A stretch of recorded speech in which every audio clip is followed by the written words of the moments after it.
berapa jumlah yang dipakai, berapa jumlah yang diamankan, pengawetannya, semuanya lengkap. Nah ini yang maksud saya tuh yang justru menjadi kunci keberhasilan pengungkapan kasus sebenarnya. Kepatuhan kita terhadap prosedur tadi. Jadi dan penyidik juga kadang-kadang nakal ya. Penyidik juga kadang-kadang nakal. Saya bicara seperti ini, saya juga polisi tapi nggak ada tendensi apa-apa berdasarkan pengalaman saya supaya rekan-rekan juga apa ya maksudnya waspada gitu loh. Seorang kasat serse misalnya saking dongkolnya udah 5 kali nangkap orang yang nggak pernah terbukti gitu, akhirnya bubuk narkobanya ditaruh gitu loh di darah sama urinya. Wah pede gitu, Pak Lapor tolong nih periksa, kayaknya kena di sekali ini. Padahal jangankan dengan alat yang secanggih ini, kita pun tahu kalau misalnya sabu-sabunya ditaruh di darah ya lain lah gitu loh. Dengan yang sudah kita makan, terhirup, metabolisme dan seterusnya. Nanti dengan alat ini dia ngomongkan lebih jelas lagi, peak yang dibacakan, spektrum itu sangat beda. Ada loh yang seperti itu. Ya maaf ngomong ya, kasat serse yang mungkin tamat SMA terus dilatih 3 tahun keluar jadi letnan gitu kan, merasa gagah sekali, pasti ketangkep.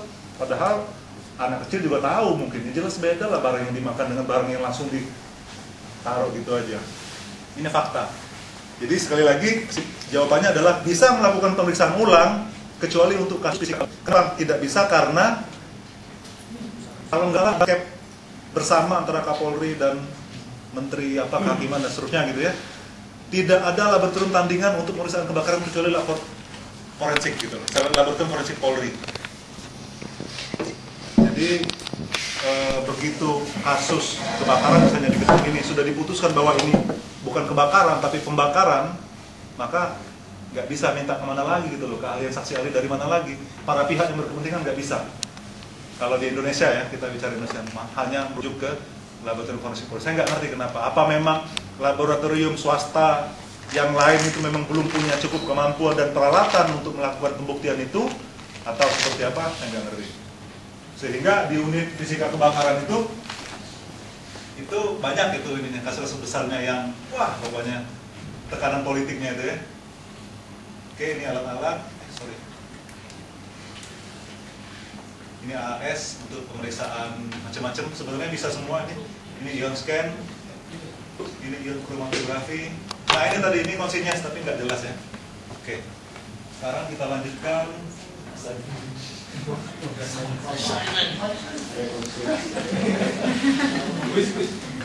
Sebelum kita lanjutkan, saya nanya dulu nih. Saya nyiapin materi terus terang banyak sekali. 2 hari nih, Mas Yuki nih bikin saya nggak tidur sampai jerawatan. Kurang tidur saya, saksinya Akbar. Kita ada 4 unit tadi. Mana dahulu yang kira-kira agak menarik? Pemerkosaan dulu. Kalau fokus kalau pemerkosaan kita langsung ke unit Kimbil Tokspor. Waduh, makasih.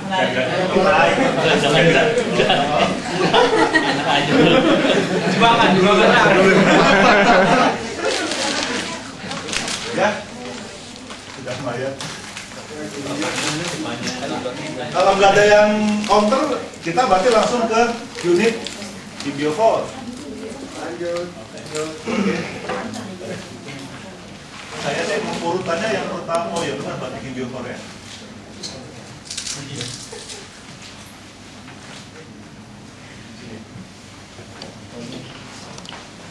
Oke, ini bidang Kimbil 4. Yang pertama adalah subunit narkotika dan psikotropika.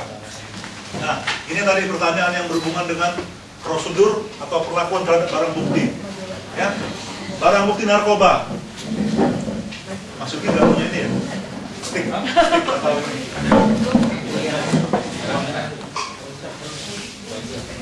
Ada pointernya? Pointernya ada. Jadi persyaratan formal harus terpenuhi dulu kalau penyidik mau minta bantuan forensik ya. Pertama adalah surat permintaan dengan maksud pemeriksaan yang jelas. Yang kedua ada laporan polisi, harus ada laporan polisinya. Kemudian harus ada berita acara penyitaan barang bukti dan harus ada berita acara penerimaan barang bukti. Kenapa ini harus ada? Harus ada berita acara pembungkusan, berita acara penyegelan, kemudian harus ada berita acara penyisihan apabila barang bukti tidak dikirim seluruhnya, dan terakhir harus ada laporan kemajuan atau resume kasus. Ini untuk menghindari itu tadi, menghindari apa ya, saya mau bilangnya, menghindari ya katakanlah, tapi direkam ya ini ya, menghindari ya penyidik yang nakal. Penyidik kalau mau nyari duit Pak, gampang sekali Pak. Apalagi di negara kita orang masih awam soal hukum kan, langsung tangkep, periksa urin darah. Kalau dia memang nggak pakai dia tenang. Kalau dia memang pemakai, saya pakai seminggu yang lalu, kira-kira hasilnya positif atau enggak ya? Kan gelisah dia gitu loh. Masa serse yang sudah biasa main watak, wah, diamin. nah gitu. Nanti ngerti sendiri lah ya. Apapun yang bisa kuberikan katanya kan. Padahal kalau dia sarjana kimia atau dia tahu kondisinya sini, wah seminggu tuh nggak ada lagi kalau ganja katanya kan. Kalau Inex mungkin lah masih, ya itu semua ada mekanismenya gitu loh. Sehingga untuk menghindari itu ya, untuk menghindari permainan dalam suatu kasus, maka kita kalau jadi terserah tersangka kayak atau apa, kita harus tahu hak kita. Kalau kita diminta urin darah, kita minta berita acaranya mana nih, pemeriksaan urin saya, darah saya. Ada belangkunya, kita harus tanda tangan gitu loh. Harus ada saksi. Nggak bisa berdua aja.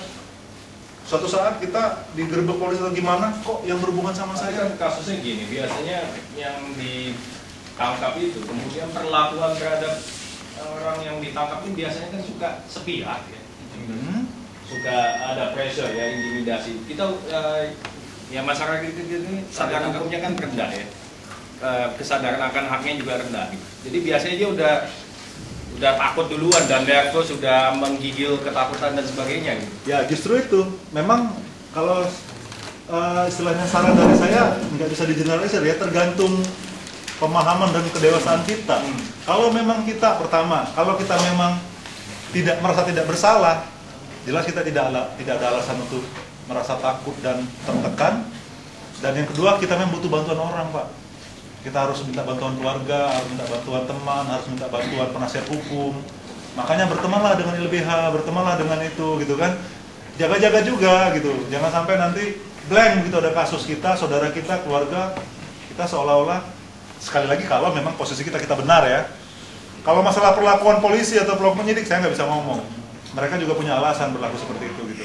Gak mungkin juga polisinya sangat sopan gitu kan dengan ya pasti dia kan pokoknya pukul rata aja, tendang gitu loh. Asumsi Pokoknya bersalah kan? Iya, asumsi bersalah walaupun azasnya ya, azas praduga tidak bersalah. Jadi maksud saya yang penting kita tahu prosedur ini. Masalah polisinya mau membentak-bentak, mau nunjuk-nunjuk, terserah itu hak dialah. Tapi waktu kita diminta urin darah, mana Pak berita acaranya kan gitu. Saya juga mau tanda tangan. Kalau enggak jangan mau gitu loh. Kalaupun sudah terlanjur, itu bisa jadi pembantahan nanti waktu di pengadilan. Rontok semua itu penyidikan. Kalau tersangkanya menolak, itu bukan urin saya, katanya. Saya nggak pernah kok diminta urin, mana berita acaranya? Siapa saksinya bahwa itu urin saya? Kalau dia ngerti hukum, atau dia tidak mengerti hukum, tapi dia punya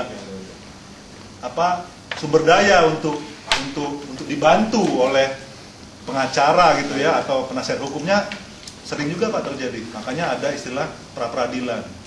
Kan sering dengar ya. Kasus itu disidik oleh polisi, entah sengaja atau tidak, kemudian mentah karena perlawanan hukum yang dilakukan oleh korban tadi atau tersangka tadi, dan dia menang gitu loh di pengadilan. Boro-boro mau diperiksa hasil lapornya positif golongan berapanya itu udah persoalan nanti itu. Tapi berkasnya ini istilahnya benar atau salah dulu gitu loh. Itu dulu yang dilihat oleh hakim atau jaksa biasanya kalau sudah di tahapan penuntutan atau peradilan. Begitu dia nuntut pra-peradilan, saya diintimidasi, saya tidak apalagi itu tadi prosedur ini tidak dilaksanakan dengan benar dan memang terbukti, maka bebas dia, bahkan bisa nuntut balik. Kemudian ini yang teknisnya ya, cara pengambilan, periode waktu pengambilan, volume, jumlah barang bukti yang diambil menurut jenis golongan narkoba atau psikotropika yang diduga dipergunakan. Misalnya pertama adalah golongan opiat, morfin, heroin, kodein, dan tebain. Urin itu harus diambil